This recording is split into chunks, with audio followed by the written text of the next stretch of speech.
சென்னை வந்தடைந்திருக்கிறார் மக்களவை எதிர்க்கட்சி தலைவர் ராகுல் காந்தி. முக்கிய செய்தியாக பார்க்கிறோம். விவரங்களை எமது செய்தியாளர் நௌஷாத் வரைக்க கேட்கலாம். நௌஷாத், சென்னை வந்தடைந்திருக்கக்கூடிய ராகுல் காந்தியின் திட்ட பயணம் என்னவாக இருக்கிறது? வருகிறார். வணக்கம். மக்களவை எதிர்க்கட்சி தலைவர் ராகுல் காந்தி இன்று இண்டிகோ விமானம் மூலமாக தமிழகம் வந்திருக்கிறார். குறிப்பாக சென்னை வந்திருக்கிறார். மிக முக்கியமாக மகாபலிபுரத்தில் உள்ள டிடிசியில் நடைபெறும் 10 நாள் மாவட்ட காங்கிரஸ் கமிட்டி தலைவர்களுக்கான பயிற்சி முகாமில் கலந்து கொண்டு 74 மாவட்ட காங்கிரஸ் கமிட்டி தலைவரையே உரையாற்றுகிறார்.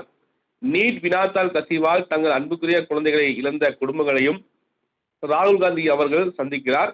மேலும் ஜூலை 11 மற்றும் 12ஆம் தேதிகளில் நேரில் சென்று அந்த குடும்பங்களை சந்தித்து அவர்களின் துயரில் பங்கேற்றேன். அந்த குடும்பங்களை ராகுல் காந்தி அவர்களின் சந்திப்பு அவர்களின் குடும்பங்களுக்கு காங்கிரஸ் கட்சி என்று துணை நிற்கும் என்பதற்காக உறுதியான செய்தியும் அமையும் என நேற்று கூட மாநில பதிவு செய்தார்.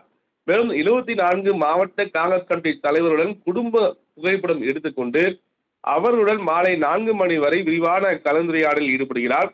அதன் பின்னர் தமிழ்நாடு காங்கிரஸ் கட்சியின் மூத்த தலைவர்களான முன்னாள் டிஎன்சிசி தலைவர்கள், நாடாளுமன்ற உறுப்பினர்கள், அமைச்சர்கள், சட்டமன்ற உறுப்பினர்கள் மற்றும் ஏஐசிசி செயலாளர்கள் ஆகியோருடன் தமிழ்நாட்டின் தற்போதைய அரசியல் சூழல் மற்றும் காங்கிரஸ் கட்சியின் எதிர்கால பாதை குறித்து முக்கிய ஆலோசனை நடத்துகிறார்.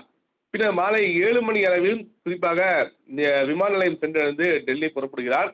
மிக முக்கியமாக சொல்ல வேண்டும் என்றால், தமிழ்நாட்டில் ஒவ்வொரு மாவட்டத்திலும் காங்கிரஸ் கட்சியை மேலும் வலுப்படுத்துவதற்கான மக்களின் பிரச்சனைகளை உறுதியாக குரல் கொடுப்பதற்கும் எதிர்கால அரசியல் சவால்களை எதிர்கொள்ள வலுவான அமைப்பை உருவாக்குவதற்கான இந்த பயணம் முக்கியமான பயணமாக இருக்கும் என காங்கிரஸ் தரப்பில் கூட தெரிவிக்கிறார்கள். மிக முக்கியமாக சொல்ல வேண்டும் என்றால், இதுவே மிக முதல் முறையான குறிப்பாக 10 நாட்கள் பயிற்சி முகாம். மாவட்ட தலைவர்கள் வெளியே செல்லாமல் குறிப்பாக ஒடுக்கப்பட்ட விடுதியில் மட்டுமே தங்கி இந்த 10 நாட்கள் அவர்களுக்கான பயிற்சி முகாம் வழங்கப்பட்டது. இது அகில இந்தியா இருக்கக்கூடிய தலைவர் காங்கிரஸ் கட்டமைப்பு 50 ஆண்டுகால காங்கிரஸ் சாதனைகள், சுதந்திர போராடியதில் உள்ளிட்டவை குறித்து கூட முழுமையான அவர்களுக்கு ஒரு ஒர்க் ஷாப் மாதிரி நடத்துவதாக தெரிவிக்கப்பட்டது. அந்த அடிப்படையில் இங்கு நடக்கக்கூடிய இந்த இறுதி நாள் கூட்டம் என்பது மிக முக்கியத்துவம் வாய்ந்ததாக பார்க்கப்படுகிறது. அந்த அடிப்படையில் ராகுல் காந்தி தமிழகம் வந்திருக்கிறார். இந்த வருகை மிக முக்கியத்துவம் வாய்ந்ததாக பார்க்கப்படுகிறது. தமிழ்நாட்டு தற்போது எங்களுடைய அரசியல் நிலை குறித்தும் ஏனென்றால் மிக முக்கியமாக மேலாளர் என்பது மிக பிரச்சாரம் பெரிதாக பார்க்கப்பட்டிருக்கிறது.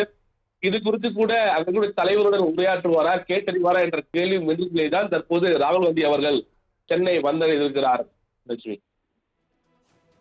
விவரங்களுக்கு நன்றி நௌஷாத்.